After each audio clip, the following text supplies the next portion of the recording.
स्वागत है आप सभी का फिर से एक नए वीडियो में। इस वीडियो में हम बात करने वाले हैं एक बहुत ही बड़े मुद्दे के बारे में।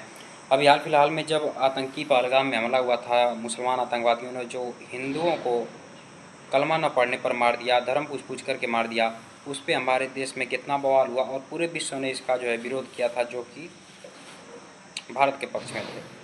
और इस बात को लेकर के अंदर का भी, देश का भी माहौल बहुत ख़राब हुआ था। तो इसमें कुछ लोग भाईचारा भी डाल दिया वगैरह वगैरह करके। तो भाई जिसको जितना गुस्सा आया उन सभी ने अपना गुस्सा उतारा, उन सभी ने अपनी बातें रखी, अपनी राय रखी। उसी में बंगाल की रहने वाली एक शर्मिष्ठा जी थी जिन्होंने अपनी राय रख दी। वह बोलते बोलते ये चली गई कि जैसे आजकल के जो मुसलमान आतंकवादी हैं, ये लोग 72 हुरों का सपना देखते हैं, इसीलिए काफिरों को मारते हैं। इसी तरह से इनके एक पैगंबर मोहम्मद साहब थे जो 72 हुरों का भी सपना वो भी देख रहे थे। तो ऐसी ही बातें बोलने पर जो कि उनको जेल में डाल दी गई। इससे यह कह दिया गया कि जो है कि मुसलमानों की इससे भावनाएँ आहत हुई हैं। वहीं एक मुंबई की रहने वाली खदीजा बेगम, जिन्होंने पाकिस्तान जिंदाबाद के नारे लगाए, बस उनको माफ़ी ना मिले, सोचिए पाकिस्तान जिंदाबाद के नारे लगाए तो उनको जेल से रिहा कर दिया केवल माफ़ी मांगने पर। जेल से छोड़िए, बेल भी नहीं, जेल जाने की आवश्यकता भी उनको नहीं पड़ी। तो ये अब इस पर दोहरा कैरेक्टर लोगों का सामने नज़र आ रहा है कि भाई ये क्या हो रहा है। एक तरफ पाक मुसलमान लड़की जो कि सरेआम पाकिस्तान का और आतंकवादियों का समर्थन कर रही है, उसको आप डायरेक्टली छोड़ रहे हैं।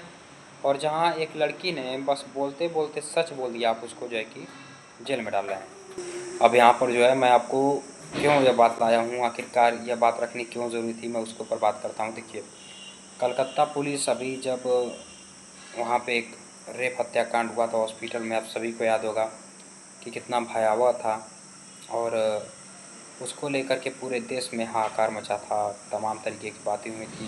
बंगाल पुलिस पे बातें उठी थी, तो बंगाल पुलिस जो लोग यूट्यूब पर उसका विरोध कर रहे थे इस घटना का कि ऐसा नहीं होना चाहिए, वहाँ का कानूनी व्यवस्था कैसे चल रही है, तो वहाँ की पुलिस उन लोगों को गिरफ़्तार करना शुरू कर दी थी। और तमाम लोगों को जो है कि नोटिस भेजा जाने लगा था यूट्यूब पर।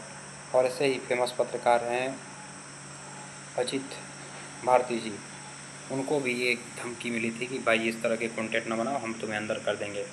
लेकिन जो डर गए सो डर गए, जो नहीं डरे उन्होंने तत्काल विरोध किया। और ममता बनर्जी ने उसके बाद बैठक भी बुलाई थी जिसमें एक भी डॉक्टर नहीं है थी। खैर, हम इन सबसे आगे बढ़ते हैं और कलकत्ता पुलिस के ऊपर सवाल करते हैं।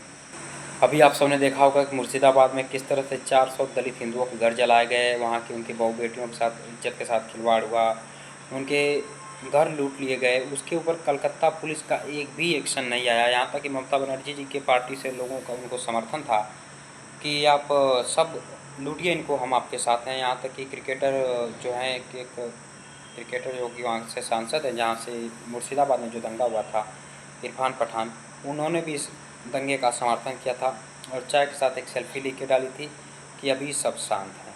तो ये तमाम तरीके के मुद्दे जो हैं हमारे देश में चल रहे हैं। अब कोलकाता पुलिस पर सवाल क्यों उठती है कि जब कोई मुसलमान गलती करे तो उसे गिरफ़्तार नहीं किया जाएगा, लेकिन कोई हिंदू अगर सच बोले तो उसे गिरफ़्तार कर दिया जाएगा। इसी को लेकर के कि वहाँ की जो है कि घुसपैठिए जो 2 करोड़ बंगाल में रहते हैं, पूरे देश में तो 7 करोड़ हैं बांग्लादेशी और पाकिस्तानी। तो इस बात को लेकर के ममता बनर्जी को एक रास्ता मिल गया कि भाई चलो देखते हैं कि अब जो है कि एक हमें तो रास्ता मिल गया है, अब हम शर्मिष्ठा को अंदर करेंगे तो हमारे मुस्लिम वोटर और वामपंथी जो हिंदू हैं, जो हैं सुअर, वह सभी खुश होंगे और हमें वोट करेंगे। इसीलिए उनकी गिरफ्तारी कोलकाता पुलिस द्वारा कर ली जाती है। यहाँ तक कि उन्होंने उस पोस्ट को डिलीट किया और माफ़ी मांगी और बोला गया कि इन्होंने देश में दंगे भड़काने की कोशिश की है, इनके ऊपर जो है मुसलमान बहुत खपाया नाराज़ हैं। तो हमारा सवाल ये खड़ा होता है कि बस इतनी सी बात बोल दी, ठीक है, आप पैगंबर मोहम्मद को सही मानते हैं, वो आपके लिए सही हैं, तो मैं सभी मुसलमानों से कहना चाहता हूँ कि अब वास्तव में पैगंबर मोहम्मद साहब जो थे उनका जीवन साफ़ सुथरा था, ये आप मानते हैं। तो मैं ये कहता हूँ कि आप लोगों को एक बार भरे न्यूज़ में कुरान को लेकर के डिबेट करनी चाहिए कि उसमें कितनी वैज्ञानिकता है, कितनी सत्य बातें भरी हैं, और जो पैगंबर मोहम्मद जी के जीवन है वह कितना साफ़ सुथरा और चरित्रवान रहा है। अगर वास्तव में वह साफ़ रहें तो फिर डरने की ज़रूरत क्या है।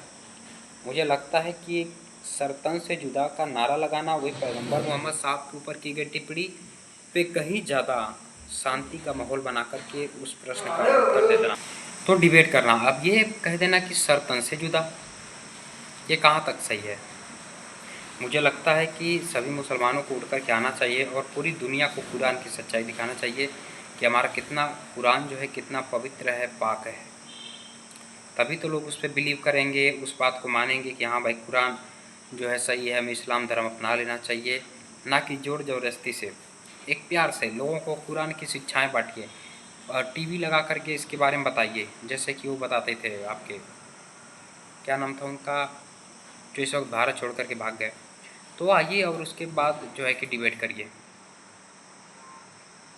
फिर पता चलेगा कि कौन कितना सही है। मुझे लगता है कि शर्मिष्ठा जी के सवालों का जवाब मुसलमान जो हैं उनके मौलानाओं को देना चाहिए, और आतंकवादी के समर्थन में इस प्रकार की अभद्र टिप्पणियाँ सही नहीं है। खैर मिलते हैं अगले वीडियो में, तब तक के लिए जय हिंद।